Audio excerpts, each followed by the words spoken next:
Hello everyone, welcome back to my channel. कैसे हो आप सभी? आई एम श्योर कि आप सभी लोग ठीक होंगे। तो चलिए हम लोग आज का वीडियो स्टार्ट करते हैं। इस वीडियो में हम लोग जो है एक बहुत ही इंपॉर्टेंट क्वेश्चन को डिस्कस करेंगे। ठीक है, एपिजियोटॉमी वाला जो क्वेश्चन है उसे डिस्कस करेंगे कि ये प्रोसीजर क्या होता है, क्यों किया जाता है, इसके इंडिकेशन क्या है, कॉन्ट्राइंडिकेशन क्या है। हम सारी चीज़ें जो है इस वीडियो में डिस्कस करेंगे। ठीक है, एपिजियोटॉमी जो क्वेश्चन है ये प्रीवियस ईयर में 5-6 बार पूछा गया है एपिजियोटॉमी। और एपिजियोटॉमी केयर से रिलेटेड जो क्वेश्चंस है वो प्रीवियस ईयर क्वेश्चन पेपर्स में पूछे गए हैं। तो इसे आज हम लोग जो है बहुत ही सिंपल और इजी लैंग्वेज में डिस्कस करेंगे। तो चलिए वीडियो को स्टार्ट करते हैं।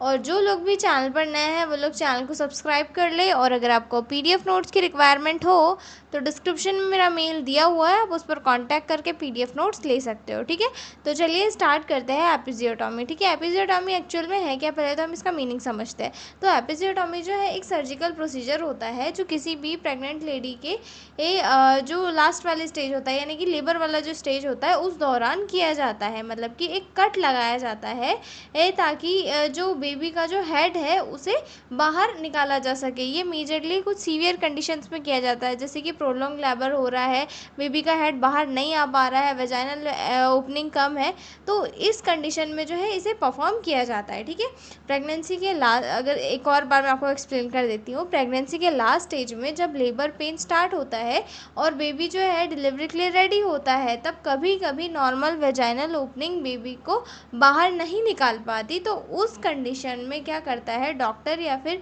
ट्रेन नर्सेज जो है एनएस के बीच वाला जो पार्ट होता है, एनएस का जो बीच वाला एरिया होता है पेरिनियम, उस पर एक छोटा सा सर्जिकल कट लगाते हैं। और इसी कट को लगाने की प्रोसीजर को क्या कहा जाता है?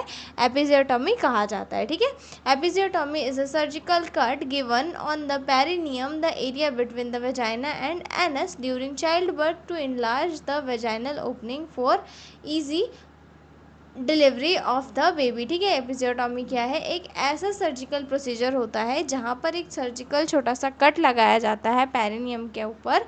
पेरिनियम कौन सा एरिया होता है? वेजाइना और एनस के बीच का जो एरिया होता है वहाँ पर पेरिनियम के वहाँ पे एक छोटा सा कट लगाया जाता है चाइल्ड बर्थ के दौरान, ताकि जो है वेजाइनल ओपनिंग को थोड़ा इनलार्ज किया जा सके, बड़ा किया जा सके, और बेबी की जो डिलीवरी है उसे ईजीली किया जा सके। ठीक है, it is commonly done during the second stage of labour when the babies head is coming out.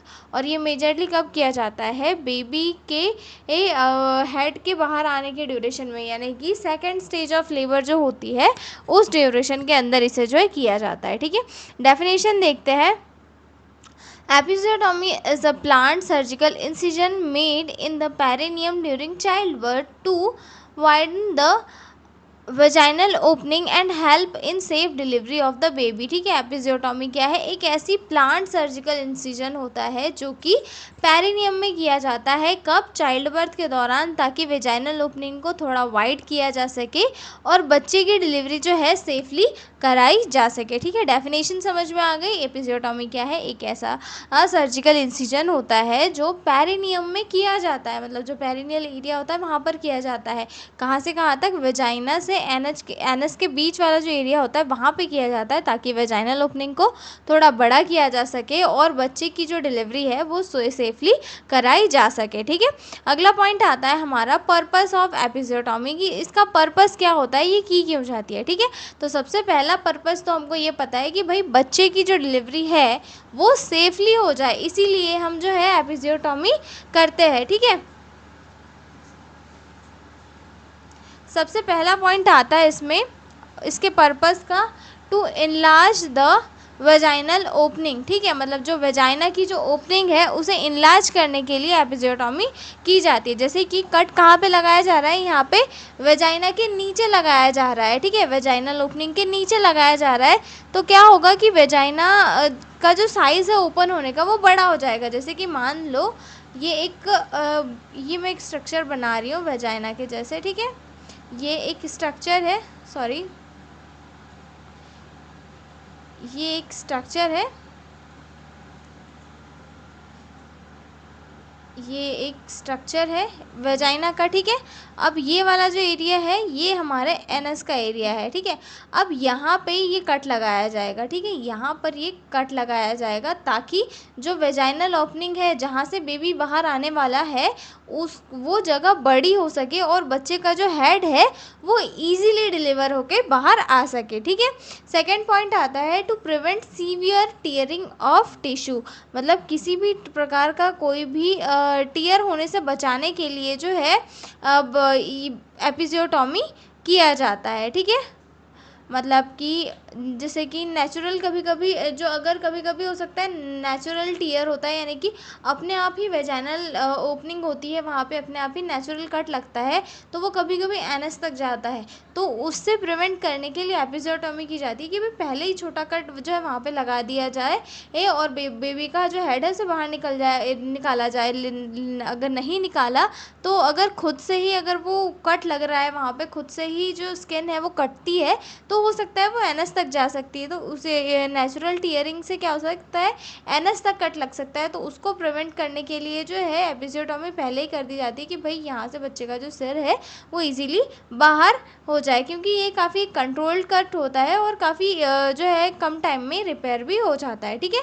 Third purpose आता है to make delivery easier and faster, मतलब वेजाइनल ओपनिंग अगर बड़ी होगी तो क्या होगा डिलीवरी ईजी भी होगी और फास्ट भी होगी, ठीक है। नेक्स्ट आता है to reduce stress on the baby during difficult labour, और बच्चे के ऊपर जो भी स्ट्रेस पड़ रहा है डिफ़िकल्ट लेबर के टाइम पे उसे कम करने के लिए जो है एपिजियोटॉमी की जाती है, ठीक है। नेक्स्ट आता है to assist instrumental delivery like forceps और वैक्यूम डिलीवरी, ठीक है।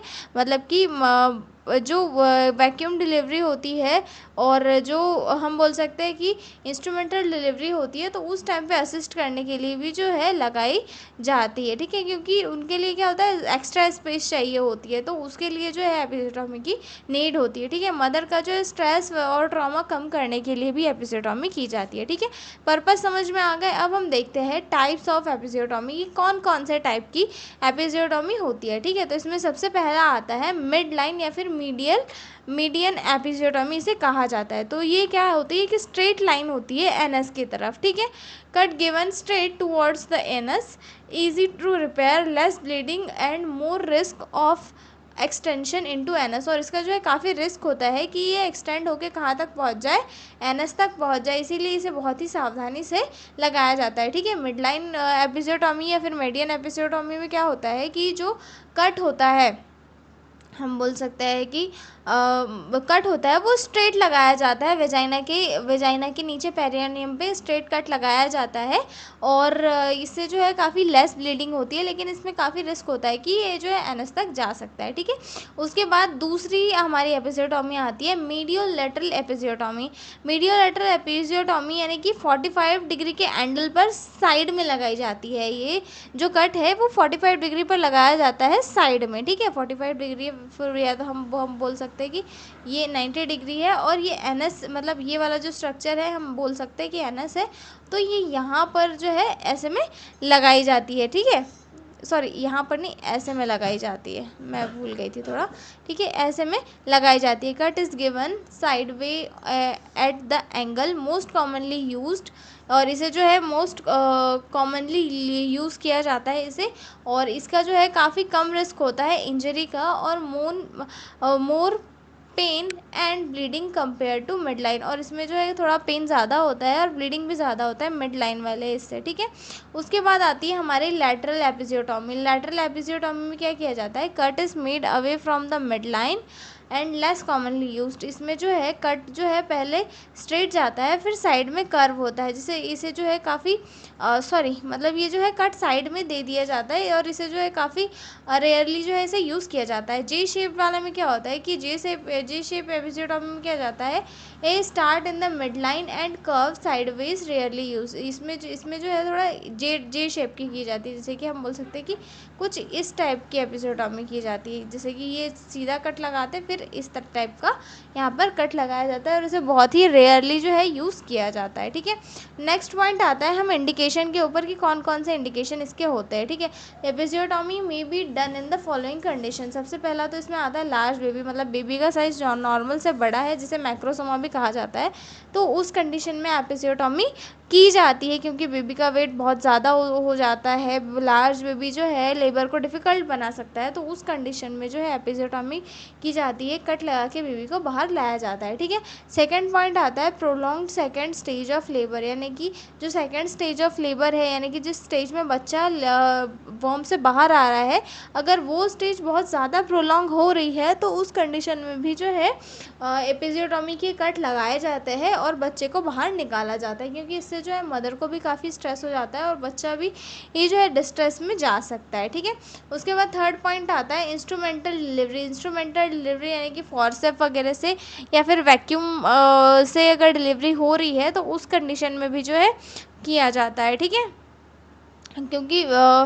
वैक्यूम डिलीवरी में क्या होता है कि कप मशीन यूज़ होती है, दोनों में जो है एक्स्ट्रा स्पेस की नीड होती है, तो इसीलिए जो है उस टाइम पे एपिज़ोटोमी के कट लगाए जाते हैं। ठीक है, फीटल डिस्ट्रेस की कंडीशन में भी की जाती है ए ब्रीच डिलीवरी। ब्रीच डिलीवरी यानी कि बेबी हेड की जगह पे फीट या फिर बटक्स के वहाँ से डिलीवर हो रहा है, तो उसको बाहर निकलने में भी ज़्यादा देर लगती है, तो इसीलिए भी जो है एपिज़ोटोमी कट लगाया जाता है। ठीक है, रिजिड और टाइट पेरिनियम की कंडीशन में भी लगाए जाते हैं। ठीक है, और उसके बाद आता है शोल्डर डिस्टोसिया अगर है तो लगाया जाता है। शोल्डर डिस्टोसिया यानी कि बेबी के शोल्डर डिलीवरी के टाइम अगर कहीं फंस जा रहे हैं, उस कंडीशन को शोल्डर डिस्टोसिया कहा जाता है। ठीक है, premature baby to avoid pressure on the head, और अगर बच्चा प्री मैच्योर है तो बच्चे के हेड पर प्रेशर ना लगे, इसीलिए भी एपिज़ोटोमी करी जाती है। ठीक है, नेक्स्ट पॉइंट आता है हमारा कॉन्ट्राइंडिकेशन की किस कंडीशन में जो एपिज़ोटोमी नहीं की जाती है। ठीक है, तो इसमें अगर इजी और नॉर्मल डिलीवरी हो रही है, कि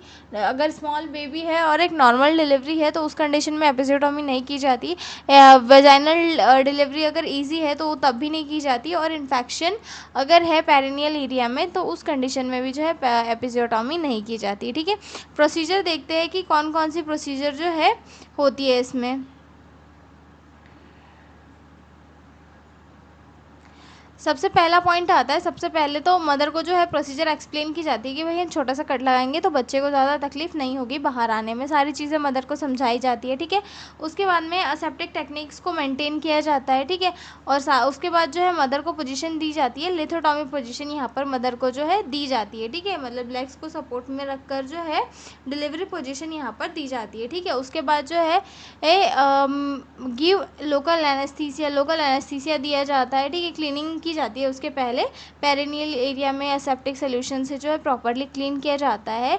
लोकल एनेस्थीसिया दिया जाता है, लेग्नोकाइन इंजेक्शन हो गया जैसे कि, ताकि पेन को कम किया जा सके। ठीक है, और उसके बाद जो है cut is made during contraction when perineum is stretched, और साथ में जो है फिर एक कट दिया जाता है पेरिनियल एरिया में जब कॉन्ट्रैक्शंस और हो रहा है, तब मतलब कि बेबी का हेड जब बाहर आ रहा है तो उस कंडीशन में जो है एक कट जो है बेबी को मतलब पेरिनियम एरिया में दिया जाता है। ठीक है, उसके बाद जो है बेबी एंड प्लेसेंटा डिलीवर्ड, अब जैसे ही कट लगता है वैसे ही बच्चे को जो है बाहर निकाल लिया जाता है, क्योंकि स्पेस बन जाती है।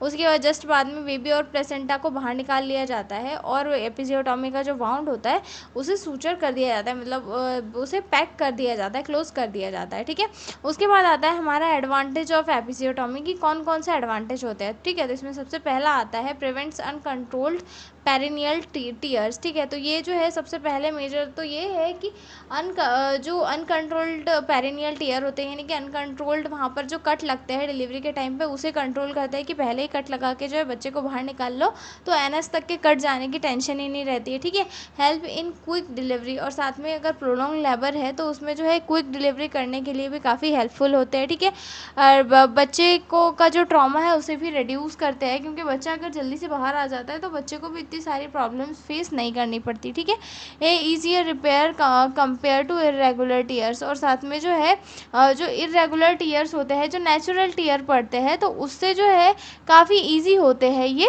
रिपेयर करने में। ठीक है, यूज़फुल इन डिफ़िकल्ट लेबर, और साथ में जो है डिफ़िकल्ट लेबर वाली प्रोसीजर अगर चल रही है तो उसमें भी काफ़ी यूज़फुल होते हैं। ठीक है, अब अगला पॉइंट आता है हमारा, इसमें डिसएडवांटेज और कॉम्प्लिकेशन भी इसमें कुछ कुछ होती है, जैसे कि पेन हो सकता है, मदर को डिस्कम्फर्ट हो सकता है। ठीक है, ब्लीडिंग हो सकती है, इन्फेक्शन हो सकता है, स्वेलिंग हो सकती है, हेमाटोमा हो सकता है। ठीक है, मदर को जो है बैठने में चलने में दिक्कत हो सकती है। ठीक है, पेन ड्यूरिंग इंटरकोर्स के दौरान पेन हो सकता है मदर को, और वाउंड ब्रेकडाउन भी यहाँ पर हो सकता है। ठीक है, तो ये सारे क्वेश्चन थे जो हमने, ये सारी चीज़ें थी जो हमने एपिजियोटॉमी में डिस्कस कर ली। अब हम मिलेंगे अगले वीडियो में एक नए क्वेश्चन के साथ। अगला क्वेश्चन हमारा होने वाला है एपिजियोटॉमी केयर के ऊपर, तो बने रहिए मेरे साथ। और आपको अगर PDF नोट्स की रिक्वायरमेंट हो तो डिस्क्रिप्शन में मेरा मेल दिया हुआ है, आप उस पर कॉन्टैक्ट करके PDF नोट्स ले सकते हो। ठीक है, तो मिलता है अगले वीडियो में, तब तक के लिए बाय बाय।